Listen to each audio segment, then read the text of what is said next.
Good afternoon po, Sir Paul. Share lang ako ng kwento na muntik na pong sumira sa pamilya ko. Nangyari ito matagal na pong panahon, pero hanggang ngayon, tandang-tanda ko pa rin po. By the way, ang pangalan ko po ay Harold. Nangyari po ito 1997 sa probinsya po ng Nueva Ecija. Ganito kasi nagsimula ang lahat. Nang mamatay po ang lolo ko, dito na po nagkanda leche-leche ang angkan po namin. Yung lolo ko kasing yun, medyo may mga ari-arian, lupain, sakahan, bukid. Ang kaso, marami siyang anak. Tapos, isa pang kaso, hindi niya po ito nahati-hati o hindi niya po ito naipangalan sa mga anak niya bago siya mamatay.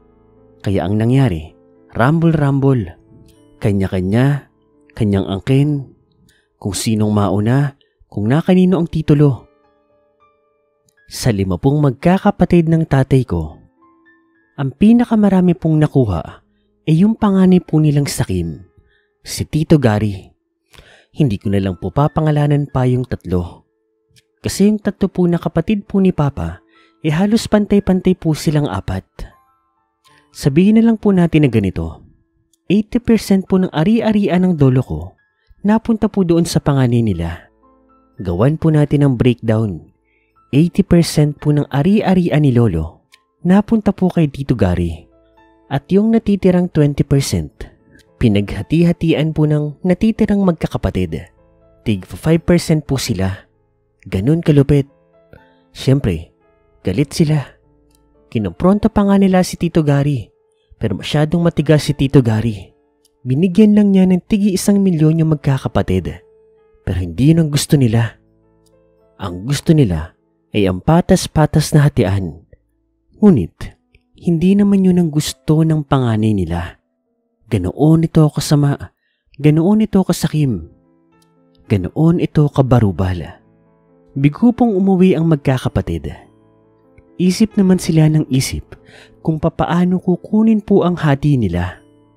Ngunit sa mga sumunod pong na araw, may nangyaring kakaiba. Nagsimula po yon sa pangalawang kapatid nila. Nagkaroon kasi ito ng bukol-bukol sa muka, sa kamay, sa paa, sa tiyan. Para bang pangangate, para bang putig-putig. Kaya pinagpahinga niya na lang ito. Sumunod naman na yung pangatlo nila.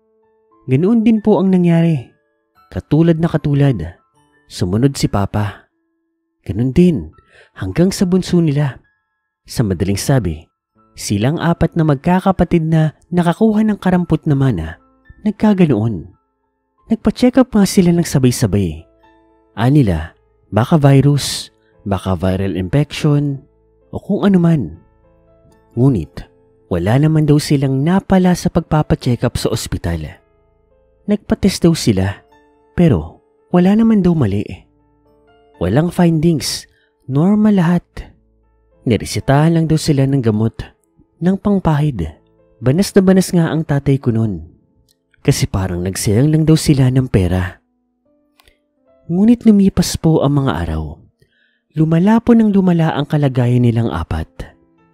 Sa mga pagkakataon na iyon, sa isang bahay na lang po sila nakatira. Sa amin. Nasaksihan ko mismo yun. Yung 4 nga, humihiyaw na po sa sakit. Grabe na rin po yung mga butig na tumubo sa kanila. Nagnana, nagsugat na talaga ng malala. Kung ano-ano na nga ang pinahid namin sa kanila. Nilanggasan na, pinataka na mga kung ano, pinakain ng ganito. Ngunit, wala. Hanggang sa isang matanda po sa amin, ang nagsabi, "Subukan niyong lumapit sa albularyo.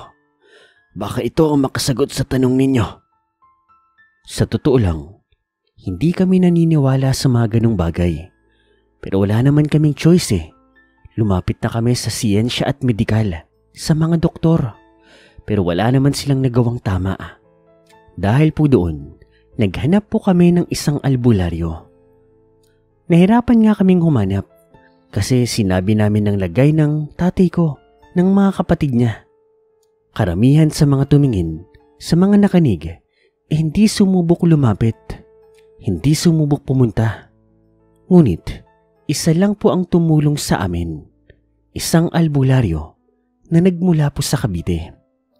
Sa totoo lang po, wala akong tiwala sa kanya noong una. Paano ba naman, lasing? May babae siya noong oras na nakita namin siya. Parang sabog. Tapos manyakis. Yung kapatid ko nga na babae noon na dalaga. Kung ano-ano ang pinagsasabi nito. Sakto na aawain ko nga sana eh. Pero nung sabihin sa akin na magaling daw yung albularyo na iyon, nagtimpi lang po ako. Pinapanood ko lang siya. Nakikinig lang ako sa kanya. At sa totoo lang, siya lang din kasi ang tumulong sa amin. Kaya wala naman akong pagpipilian. Mula po Cavite, bumiyahe kami pabalik sa amin sa Nueva Ecija. Sumusuka-suka pa nga sa biyahe noon eh. Pero noong dumating na po kami sa bahay namin at nakita niya na ang sitwasyon na magkakapatid, ay sumeryoso na siya. Kitang-kita ko na nagbagong ekspresyon niya, ang mga galawan niya. Sinuri niya po ang magkakapatid. Mabilis nga lang eh. Alam niyo ba kung papaano niya ginawa?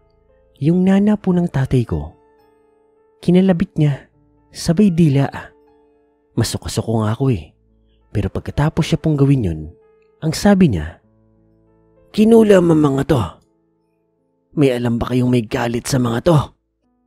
Wala kaming ibang naisip noon kundi yung panganay nilang kapatid, si Tito Gary. Sinabi namin ang lahat ng nangyari, ang sitwasyon. Nasabi ko na ba sa inyo ang pangalan niya? Siya si Mang Kanor. Agad-agad, pinuntahan po namin ang bahay ni Tito Gary. Sa panguna siyempre ni Mang Kanor. Pagdating nga doon, hindi pa po kinakatok ni Mang Kanor yung bahay ni Tito Gary, ay naramdaman niya na doon nga nanggagaling ang kulam. "Lumabas ka dyan! Alam kong nagtatago ka sa loob ng bahay na yan." Ang galing po na nangyari. Hindi ko matok si Mang Kanor. Pero kusa pong bumukas ang pintuan ni Tito Gary at may lumabas na isang matanda doon. "Patawarin mo ko. Pinayaran niya lang ako. Siya ang sisihin ninyo." Kasabay po nun ay siyang paglabas ni Tito Gary. "Anong nangyayari dito?" "Babawiin ko na ang sumpa, ang barang, ang kulam." "Hindi. Pahirapan mo ang mga kapatid ko. Patayin mo sila." "Nakikilala mo ba ang albularyong ito? Kung malakas ako, mas malakas yan. Kayang pumatay ng 100 tao niyan sa isang iglap." "Yang matandang yan, wala lang yan." Pumitik po si Mang Kanor at sa isang iglap, tumakbo po yung mangkukulam na nanggaling po sa loob ng bahay ni Tito Gary. "Walang kwenta! Hahanap na lang ako ng bago. Umalis na nga kayo rito. Mga peste! Mga walang kwenta!" Marami pa sanang sasabihin si Tito Gary. Ngunit sa isang iglap, tinubuan po siya ng mga bulutong na katulad po na nangyari sa mga kapatid niya. Pero sa kanya, napakabilis nga po eh. Naglabasan kaagad ang mga nana. Pero sa isang pitik po ni Mang Kanor, nawala din po ito kaagad. "Ibigay mo ang mana na nararapat sa magkakapatid. Ipantay mo. Kundi, alam mo na ang mangyayari sa iyo." Tumalikod lang po si Mang Kanor. Umalis. Hinabol ko nga ito at tinanong kung saan siya pupunta. Uuwi na raw siya. Sinubukan ko po itong bayaran, pero tinanggihan niya. Ang sabi niya, magpadala na lang daw ng maraming alak doon sa bahay niya. Tutal alam naman daw namin ang address niya. Ako naman, umuwi ako doon sa bahay namin at para bang himala, nakita kong parang magic, gumaling na nga po ang magkakapatid. At alam niyo ba kung ano nangyari sa mga sumunod na araw? Si Tito Gary, kusa niya pong ibinigay ang nararapat na mana sa magkakapatid. At doon, natapos na po ang problema. Gumaling silang lahat. Pero alam niyo ba, lumayo na po ang loob ng magkakapatid sa kuya nila. At mula nun, hindi na po sila naging okay dito. Samantala, ibinigay naman namin ang nais ni Mang Kanor. Pinaulanan po namin ito ng napakaraming pagkain. Siyempre, inumin. Yun ang kwento ko. Ang kwento na tungkol sa lupa na pinag-agawan ng magkakapatid. Maraming salamat po.